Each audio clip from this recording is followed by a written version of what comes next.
very good to be here, specifically when we have World Cup in Moscow, very close to our office, you know, big stadium, closed roads, very hard to get to the office, very easy to get here, nice weather, great place, very Silicon Valley feeling with the same time zone as in Russia, so good place to be. So before I start, how many of you heard about Yandex before? Wow, that's great. That's very good. So I don't need to go too much into details about our company. So how many of you are doing something which is related to autonomous driving right now? That's a lot. That's great. So I will not talk a lot. I'll show you videos. That's probably most interesting part. So I'll do a brief introduction, then I'll show more videos. Then I give word to Pavel, and Pavel will say a few words and show even more videos. And basically everything will be about our progress so far. So why we started this autonomous driving project in the first place, and where we're gonna be in a few years. So first of all, just for two people of you who don't know who we are. So Yandex is #1 internet company in Russia and CIS. So we've been established in 1997, which is actually 1 year before Google. Interesting thing to know. So we are way smaller than them as of now, anyway, but still have managed to maintain a bigger search share in our home country. So we still believe that we're doing a better job in internet search, and this is definitely the most important part of our business overall in terms of revenues we generate. You know, of course, most of the revenues we still gathering in search. But besides search, we've established quite a few very successful businesses which were grown within the company structure and then separated as standalone entities or business units within our corporate structure. So we have geo products, which is everything related to mapping and navigation. We have classifieds, which is similar to Craigslist and something which grew and everything which grown out of that. We have our own e-commerce division, which was mentioned by Dron as a little bit as Amazon of Russia or Alibaba of Russia, so basically the similar business model. We also got our own media services, which is poised to become Netflix of Russia at some point. So we're in a pretty good position to be. But the last but not the least part is Yandex Taxi. This is the fastest growing business unit in our organization as of now. And this is what it is. So it's a ride-hailing service, which you can order through an app and get a ride to go wherever you want to go.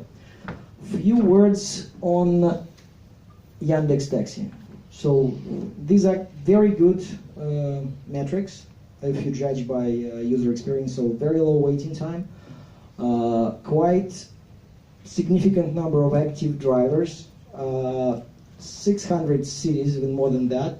12 countries we operate in, not only in Russia and former CIS countries, we also managed to get into Serbia, which is in the middle of Europe, and we have very detailed expansion plans outlined ahead of us. What also important is that in Q1 this year we closed the deal with Uber, which is pretty much the similar deal Uber had done with the Didi in China. So basically they merged their operations in Russia and neighboring countries with our business under our control. So we have this kind of joint venture where Google has slightly less than 40%, and we got around 60 with 4 seats at the board out of 7, and CEO came from our side. It all operates on the Yandex Taxi brand, and even if you order Uber in Russia right now, you can get Yandex Taxi, and vice versa. Within a couple of months, when you go to, let's say, New York and order Yandex Taxi, you will get an Uber there. So it will be kind of as Roman grain. So this was a technology which was and is developing rapidly as a business, and we at some point we started thinking that where is it going? So if you think about taxi, ride hailing, and what would happen to it in like 5-10 years from now, obviously we'll have many more automated autonomous cars on the road at the time. And obviously the entire industry landscape is going to change. So definitely far less people would want to buy a car if there's an opportunity to press a button within an application and get a vehicle for you, whatever vehicle you want right now, without anybody in it. So you have your own private space. You want to drive, you can drive within that car.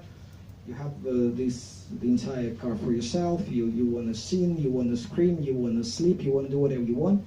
It's your private place. So why would you want to buy it, where on Monday you prefer an SUV, or on Sunday you would prefer convertible and whatever? So basically, obviously, the car ownership will transform into something which would be positioned as mobility as a service, and people would prefer, service to get whatever car you want on demand without necessity to care about insurances, without necessity to care about parking, etc., etc. So obviously, everything is moving to mobility as a service.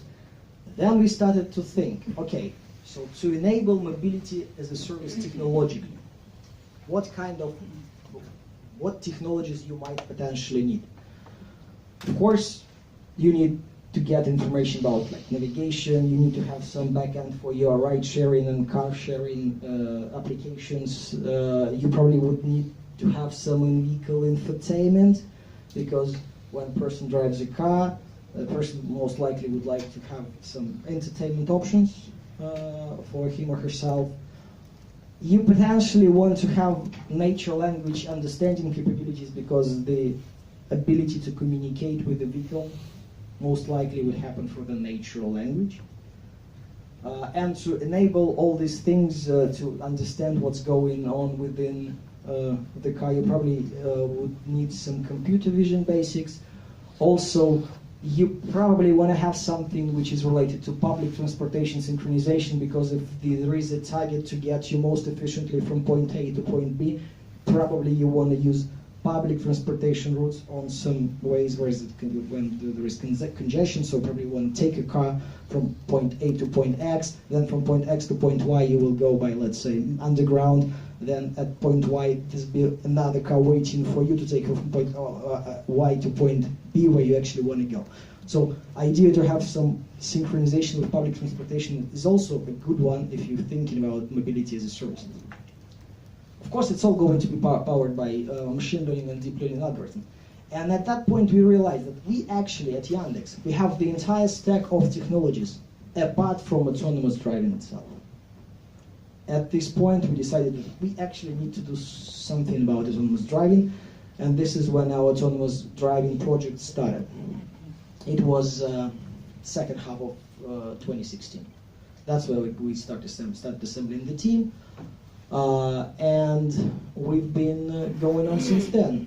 So our first car hit the closed circuit in Q1 2017. We've been developing technology very rapidly since then.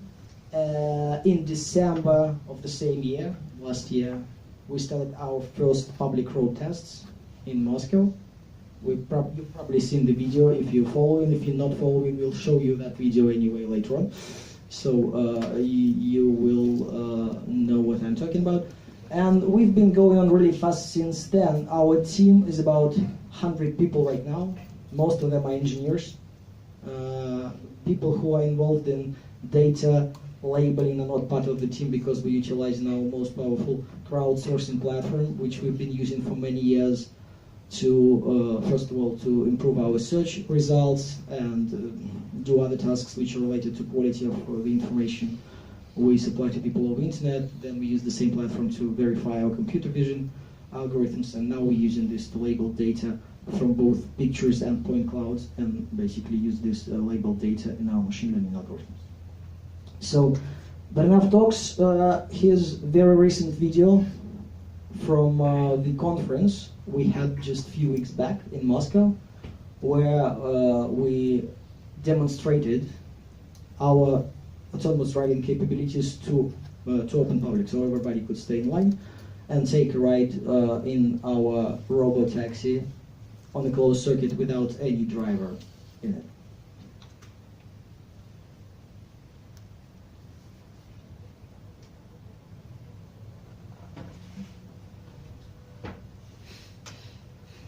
Yeah, the line was huge.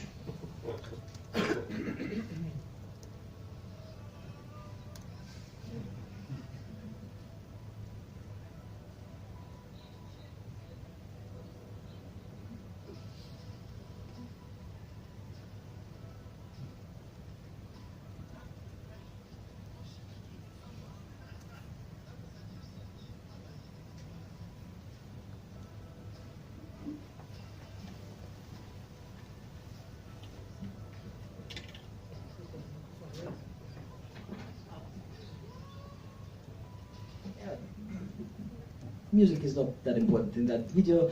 The basic learning from that was, it's very simple route, it's closed circuit, it's not hard to drive there. The interesting finding was that we are capable of providing continuous 10-hour driving without anybody behind the wheel, without any disengagements at all. So everything went smoothly as it could be. So the car was driving itself 10 hours continuously, which is, by the way, 2 hours more than standard driver shift which driver can take legally. So basically a robot did a better job than a human driver would do on that same route, because we would need 2 drivers and we had just 1 robot. That was good. So this is what we can do on closed circuits. That was great. But I want to show you a couple of more videos right now to demonstrate you what our technology was capable of roughly 5 months ago, when we did our tests in the city. So this video is a very interesting case because we need to merge with the traffic, which we need to give way to. And if the car would follow rules directly, we would have to stay there and wait indefinitely. So the car needs to behave a bit like human drivers. So we push ourselves forward, we detect if the car on the right gives us way, and if it does, we merge with the traffic. This is done absolutely autonomously, but this is the only way you can navigate like busy, narrow Moscow streets. So you need to push a little bit forward, not following traffic rules as they are written, but following the rules like human drivers are following. That's one case.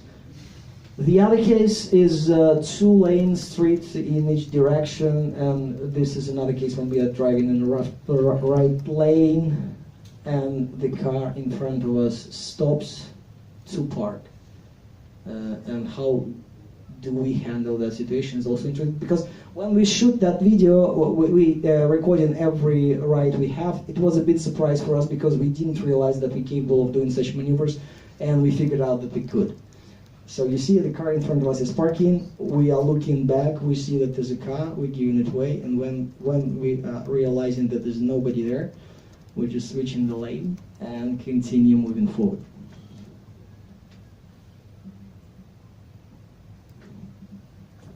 And here you can see how our car perceives the world around it. So, and this is the hero of the day. This is how our car looks actually. So this is the guy named Teddy, after the character of famous Westworld TV show. We also have, all of our cars are named after the characters of that show, because, you know, and we have Q18, Pavel Hadze, who keeps those androids at bay, and Pavel will tell you more about that in a second. So yeah, this is the car, this is a configuration, 3 lighters, 6 cameras, 6 radars, and that's pretty much enough to do autonomous driving on busy Moscow streets. And now I'm giving the word to Pavel, who tell a little bit more about managing those robots.